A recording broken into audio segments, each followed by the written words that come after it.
All right, guys, you should be on page 34 in your notebook, which is on the left-hand side. Here are your 4 warm-up problems.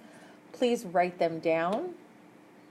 And at this time, pause the video so that you have a chance to work them out.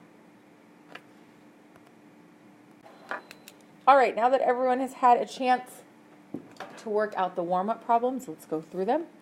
So number 1, the first thing we need to do is divide by 6, leaving us with a squared equals something, 57. Okay. To get a by itself, we're going to take the square root, and you want to check to see if you can break down 57, and you can to 3 times 19, but 19 does not break down, so your final answer is a equals plus or minus the square root of 57. Number 2, step 1 is going to be to add 3 to both sides. Remember, you want to get that set of parentheses isolated. So x plus 2 squared equals 18. Okay, now that we have the parentheses isolated, we're going to take the square root of both sides, giving us x plus 2 equals plus or minus. Now 18 breaks down to 9 and 2 and 3 and 3, so you have a pair of 3's. 3's come to the outside, the 2 stays on the inside. The last step is to subtract the 2.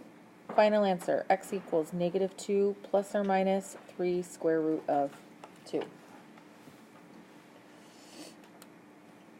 Number 3, we're going to start by dividing by 5. So x plus 3 squared equals 5. Take the square root of both sides. X plus 3 equals plus or minus the square root of 5. 5 cannot be simplified, so we're going to leave it as is. Subtract 3. Final answer is x equals negative 3 plus or minus the square root of 5. And then number 4 is what we did yesterday. Remember, you're filling in the blank using b divided by 2 squared. So b is negative 38 divided by 2, and then we're squaring it. So negative 38 divided by 2 gives me negative 19 squared. And negative 19 squared is 361. That's what goes in the blank. At this point, you can use the x and factor, but if you remember our conversation from yesterday, your simplified b over 2 is what goes in your parentheses. So that would be x minus 19 squared. This is going to be important for today, and then we'll use square roots to help us solve. At this time, go ahead and flip over to page 35. Get myself situated. Today is the 27th, and we're going to be completing the square again. This is just the second part of it.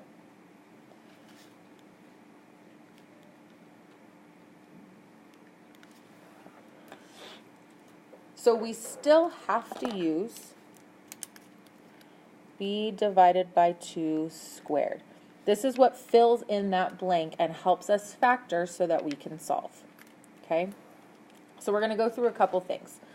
So we need to make sure we have the form ax squared plus bx plus blank. Now we will have an equal sign, and you will have a number on this side. So for now, we're going to call that number c. Okay? Now, because we have an equation, if you remember back to Algebra 1, whatever you do to one side of the equation, you have to also do to the other side of the equation. So if I fill in this blank, I'm going to fill in the same thing on the other side. Okay. Now, it'll make more sense when we do a couple problems. So let's look at our first one. So our first problem is x squared minus 4x equals 3. So this is how you will see the problem. If you are asked to solve by completing the square, we need to make it look like this. Okay?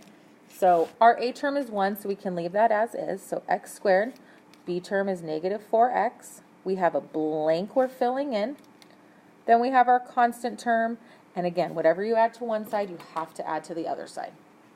Okay, so now this equation mimics that up there.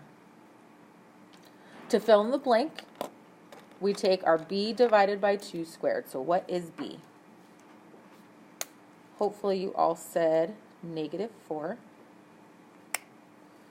Okay, so I'm just going to write it off to the side over here. Negative 4 divided by 2 squared.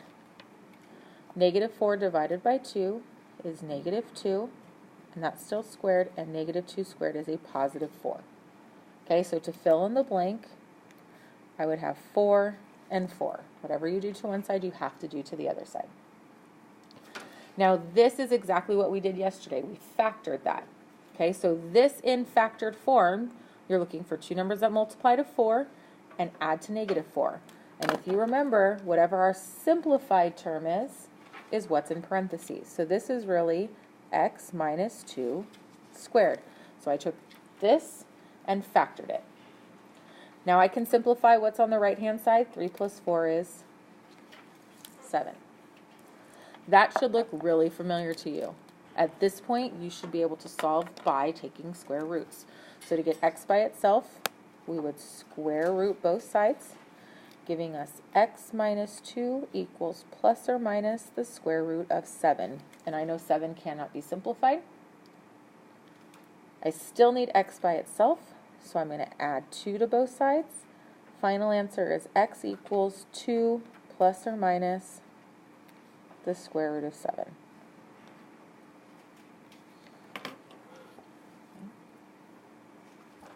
So again, you start with your equation. You're going to rewrite it to look like this form with the blanks. You're filling in your blanks using b divided by 2 squared. We factor, and then we solve by taking square roots.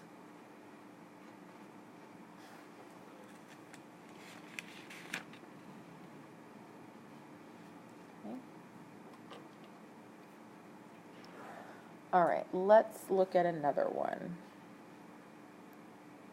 So what I would like you to do for this one is I would like you, once I write the equation, to pause the video and take a second and see how far you can get. So see how many steps that you can follow based on what we just did.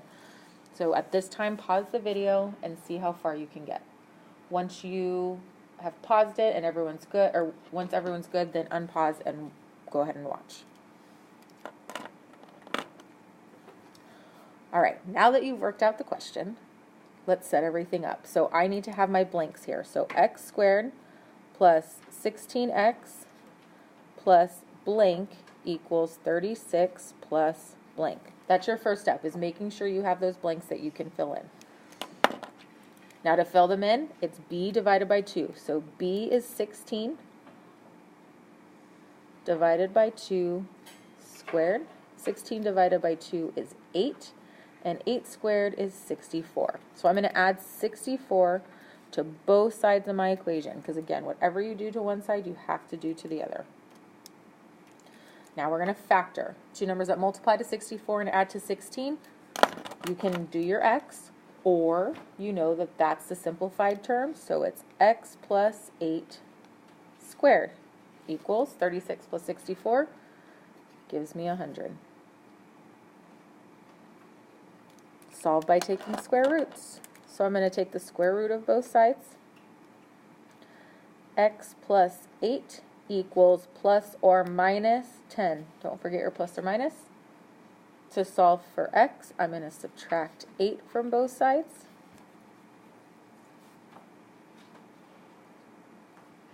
And remember, you have two equations. You have 10 minus 8 and negative 10 minus 8. So x equals 2 and x equals negative 18.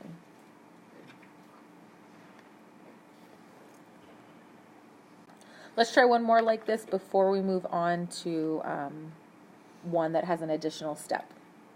So x squared minus 10x equals 11. Again, now that we've done 2, pause the video at this time and see how far you can complete, how much you can complete this problem.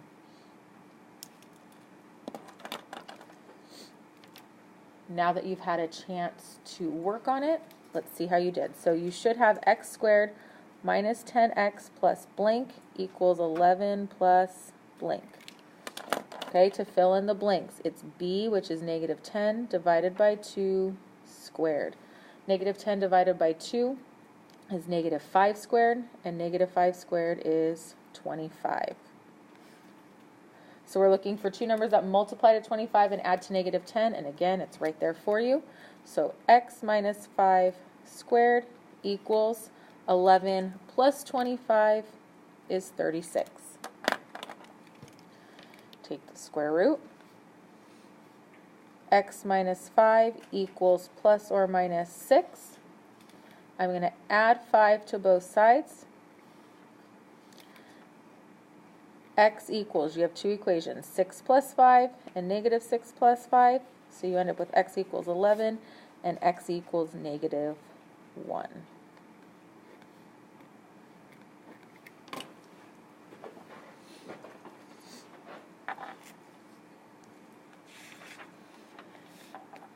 Now, you should have noticed that all of our leading coefficients, or all of our a values, were 1.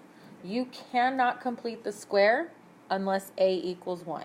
Okay, so if a does not equal 1, you're going to need to divide. Okay, we're going to just do one problem like this because it ends up being the same process over and over again. So I would like to look at 6a squared plus 12a minus 8 equals 10. Okay, so there's a few things with this problem that we need to look at. First of all, our leading coefficient is greater than 1. Okay, that's the first thing. Second, you'll notice that you have a c term here, and we need to have it on the other side. So that's the first thing we want to take care of. I want to start by adding 8 to the other side so that I can make sure my setup is correct. So like this setup here. So I have 6a squared plus 12a plus blank, remember we have a blank, equals 18 plus blank. Okay, we're going to fill in those blanks. So that's the first thing, is making sure our setup looks right. Well, then I have to worry about this 6. So to get rid of 6, we're literally going to divide through every term by 6. Okay, we're going to divide every term by 6. So that leaves me with a squared plus 2a plus blank equals 3 plus blank. Now it looks exactly like what we've done. Okay, that process is exactly the same. So you need to divide through by that leading coefficient if it's greater than 1. After that, the process is exactly the same. My b term is 2, so it's 2 divided by 2 squared, and 2 divided by 2 is 1, and 1 squared is 1. So I'm filling in 1 in both of those blanks. Factor. We know what our factored form is, so it's a plus 1 squared equals 4. We're going to take the square root of both sides, and I'm going to have to move over here. So I get a plus 1 equals plus or minus 2. Subtract 1. A equals, and I have two answers, 2 minus 1 and negative 2 minus 1. So a equals 1 and a equals negative 3. Okay. We're going to spend more time on this tomorrow, but I would like you to work on your homework and just see how much you can get done. It's important that you try and attempt to do as much as you can so that on Wednesday when I see you, I can answer any additional questions that you still have. Also, you should be aware that there is a quiz on Friday if you did not notice that from the board yesterday. So your quiz on Friday will be solving taking square roots and solving by completing the square. So you're going to need to know how to do both of those, so be prepared for that. Also, today is the first math lab session, so if you need to retake your test, you need to go to Mr. Houston after school today in room J204. If you don't already have a practice test, he will be able to get you a practice test. Have a great rest of your day, and I will see you guys tomorrow.